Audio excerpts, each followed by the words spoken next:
Estamos na Red Zone, seus looks para o futebol americano. Como é que vocês estão? Tudo bem por aí? Como é que vocês passaram desde o último vídeo no sábado? E como foi o seu domingo de futebol americano? O seu time ganhou, o seu time perdeu? Como está sendo aí as suas previsões, caso você faça também? As minhas não estão sendo grande coisa, eu estou lascada nos meus palpitômetros, mas porém, todavia, entretanto, que foi um domingo interessante, mesmo alguns jogos com placar baixo, mas sim, tivemos coisas interessantes, coisas para analisar. Vou colocar aqui os meus destaques desse domingo, tá? Incluindo o Sunday Night Football, que é justamente por causa disso que eu estou com esta camiseta aqui, porque foi literalmente uma baita batalha entre Buffalo Bills e Baltimore Ravens. Mas antes de falar sobre esses jogos, deixa seu like, se inscreva no canal, curta esse vídeo, vai até o final se possível, porque isso ajuda na retenção e nos números do YouTube, assim como deixar o seu like, porque isso faz com que o vídeo seja indicado para outras pessoas mais. Já fizeram tudo isso, estão prontos para o vídeo? Então solta a vinheta! Muito bem, pessoal, vamos começar aqui falando do jogo do 49ers contra os Seahawks.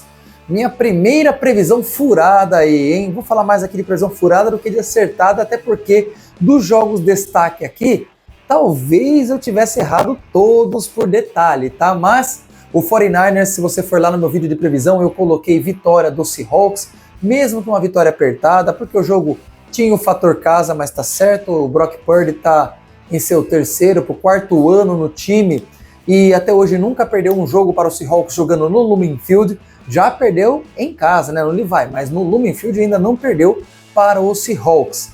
Foi um jogo, vamos assim, em pontuação feio, questão de ataque foi bem estranho, e nós temos aí, vamos falar aí, né, no 17-13 a favor do 49ers, o ataque do Seahawks foi mais tímido, certo? Apenas um touchdown corrido com o Charbonnet e apenas 84 jardas corridas em 26 tentativas.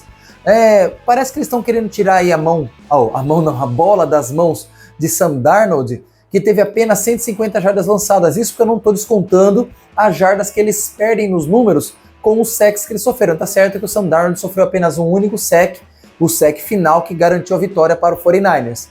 A defesa do Seahawks foi o melhor setor do time lá de Seattle e pode ser uma das melhores defesas até o final do campeonato. Vai anotando isso. Outros caras já falaram a respeito disso, Dave Chiodini, Rafael Bellatini. Nós tivemos aí também o Anthony Curti falando a respeito dessa mesma situação. A defesa do Seahawks pode ser uma das melhores, pode estar ali no top 5, no mínimo falando aí, chutando alto no top 10, porque eles são bons, mas o ataque ainda é mediano. Já o ataque dos 49ers também foi tímido e bem errático, principalmente na red zone. Pois mas venceu, ok, venceu, porque eles conseguiram esses 2 touchdowns aéreos, né? O segundo foi quase a terceira interceptação do Brock Purdy, né? O Brock Purdy lançou 2 interceptações, e vamos dizer assim, interceptações feias, né?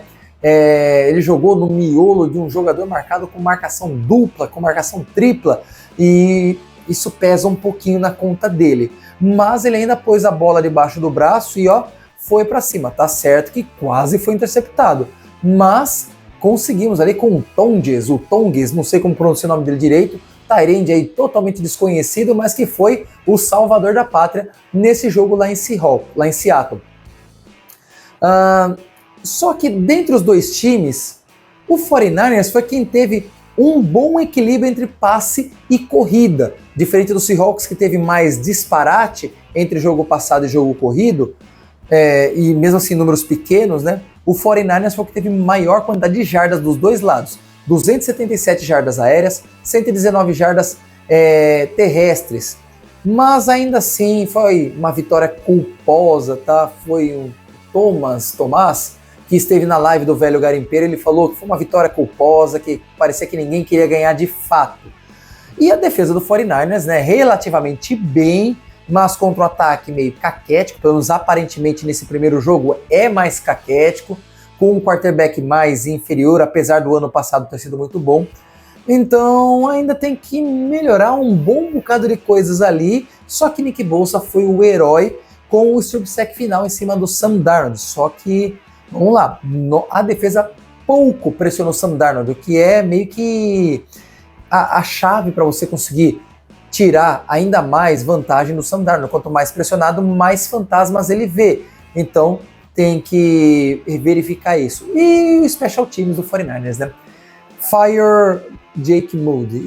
Manda esse cara embora, coloque o Panther para chutar field goal que vai dar na mesma, ou talvez seja até melhor, ou vai atrás de alguém qualquer aí em algum lugar dos Estados Unidos, desses times que estão parados agora da UFL, porque já que é para ser ruim, paga menos, mas vão ser ruim ganhando menos, porque não tá dando não.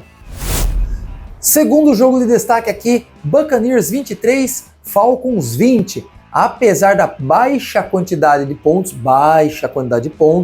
outra previsão furada minha, eu tinha apostado nos Falcons pelo fator casa e pelo fator do tabu que eles construíram nos últimos 3, 4 ou 5 jogos em casa, pelo menos, contra os Buccaneers, mas dessa vez o Buccaneers quebrou o tabu. Então foi um jogo intenso, com equilíbrio entre passes e corridas por parte dos Bucs, 167 jardas passadas, 101 jardas corridas.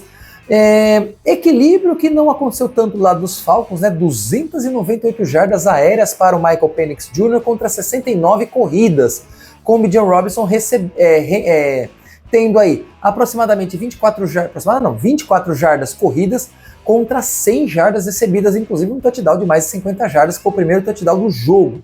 Baker Mayfield parecia um pouco mais lento no início da partida e Michael Penix Jr. estava a todo vapor.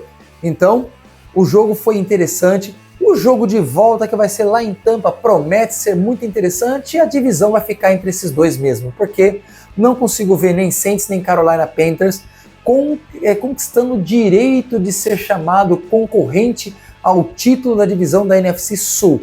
Mas é só o primeiro jogo, coisas podem ser mudadas para bem e para mal.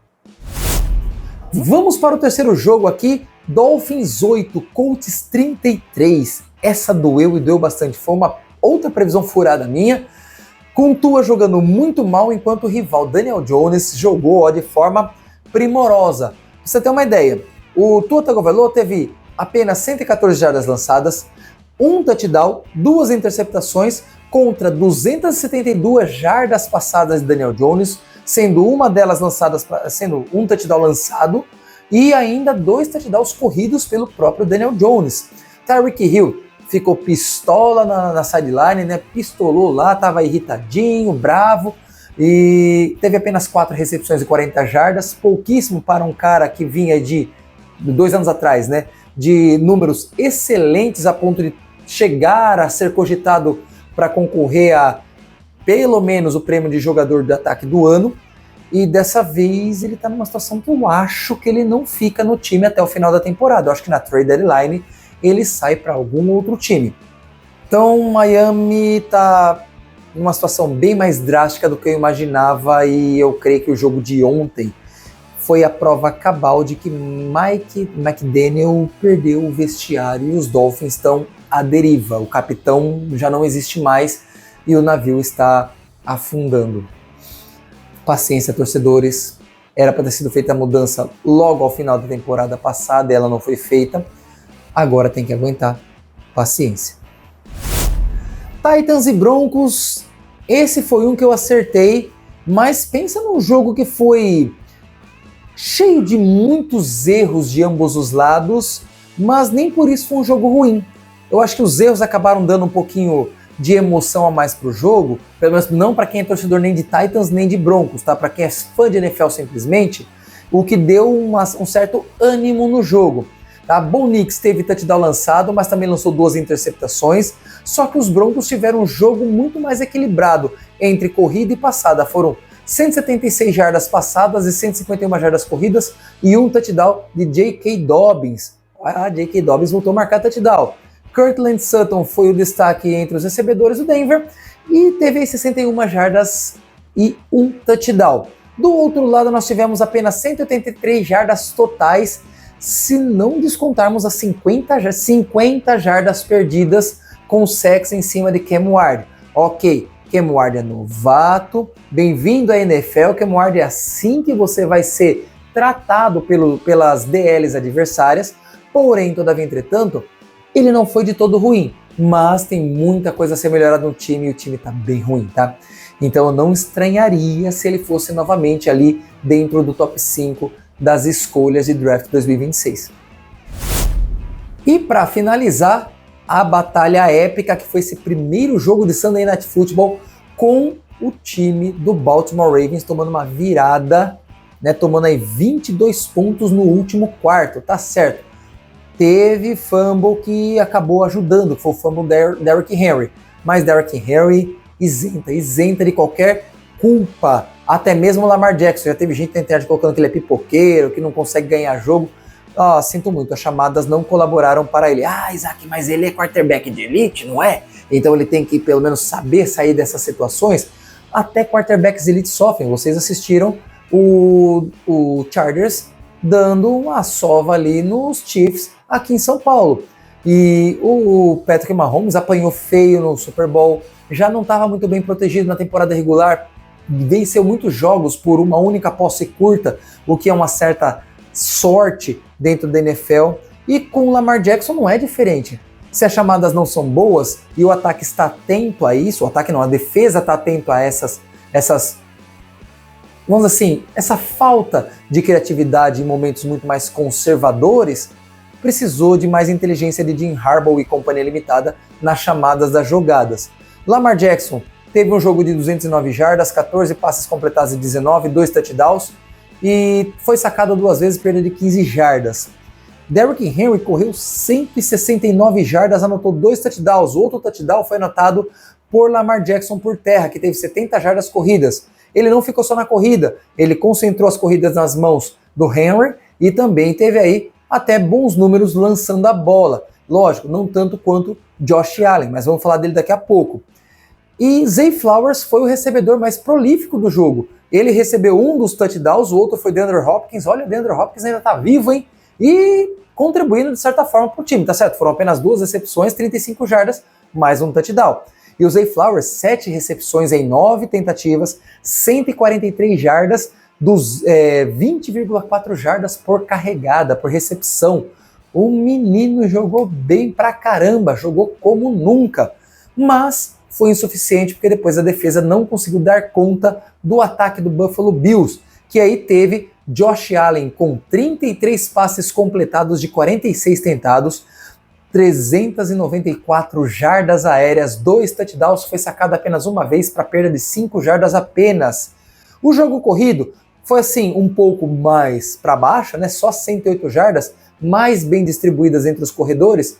O principal deles, o James Cook, com 44 jardas em 13 corridas. Depois Josh Allen com 30 jardas em 14 corridas. E aí, Ty Johnson, 2 corridas, 24 jardas. Elijah Moore, uma corrida, 8 jardas. E por fim, o Ray Davis, uma corrida, 2 jardas. Mas o ataque aéreo foi muito mais bem distribuído. Keon Coleman, 112 jardas. Khalil Shakir, 64. Joshua Palmer, 61. James Cook, 58. Running back, hein? Dalton Kincaid, 48. O Jackson Hawes, não sei como pronunciar o nome dele, uma única recepção, 29 jardas. E aí já baixou demais, mas esses principais recebedores, jogaram muito bem, obrigado. Completaram o time de tal forma que aparentemente um jogador de mais destaque, como era o Trevon Diggs, Trevon é o irmão lá do Dallas Cowboys, o Stephon Diggs não tem feito falta para o time. Talvez seja necessário em momentos mais de punch, né, para tentar fechar o jogo de uma vez, talvez seja mais importante. Mas que eles têm dado conta, isso tem. Então, destaque total para esse jogo. Foi o Goku lá em Buffalo contra o Freeza dos Ravens. Por quê? O Freeza bateu e no final tomou um sacode do Goku. E aí nós temos o Buffalo Bills que apanhou, chegou aí a ter 40-23, mas conseguiu buscar, acho que foi isso mais ou menos, conseguiu buscar e chegou à vitória. E essa foi mais uma que eu acertei. E você, o que achou desses jogos que eu coloquei aqui? Poderia ter colocado algum outro? Se você acha que sim, diga aqui nos comentários, que aí nos comentários a gente conversa um pouco a respeito desses jogos. Esse foi o nosso vídeo, espero que você tenha gostado. Fique aqui para a próxima, que aí vem amanhã, porque a gente vai falar sobre o Monday Night Football desta noite. Mas espero sim que você tenha gostado, então deixa seu like, se inscreva no canal e ative o sininho das notificações, porque isso ajuda o canal a crescer mais e mais. Vamos embora para Master Touchdown. Até a próxima. Valeu!